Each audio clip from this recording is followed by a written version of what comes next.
Sir எத வச்சு sir சொல்றீங்க? திரைப்பட கவர்ச்சிய வச்சுட்டு வராங்க அப்படின்னு. இல்ல இப்ப விஜய் வராருல, இப்ப நீங்க விஜய் திரைப்படத்துல நடிச்சுக்கிட்டு இருந்தாரு.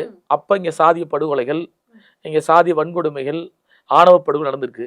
ஏதாவது கண்டிச்சிருப்பாரா? கிடையாது. இப்ப கவின் நெல்லையில கவின் படுகொலை, ஆணவ படுகொலை. அத கண்டிச்சு அறிக்கை விட்டாரா? புரியுதா உங்களுக்கு?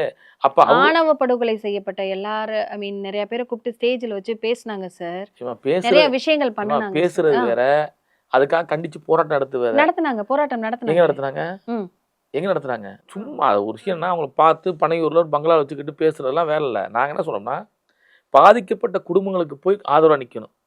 அந்த குடும்பத்துல ஒரு ஆளா நிக்கணும். புரியுதுங்களா? அவரும் ஒரு ஓட்டு அரசியல் பண்றாரு. எங்க ஆணவ படுகொலைக்கு எதிரா அறிக்கை விட்டு ஆர்ப்பாட்டம் நடத்தினா நமக்கு இந்த பிற்படுத்தப்பட்ட மக்களுடைய ஓட்டு வராது அப்படின்னு பார்க்குறாரு. புரியுதுங்களா? அவரு அரசியல் செய்றாரு. இந்த அரசியலை நாங்கள் கண்டிக்கிறோம்.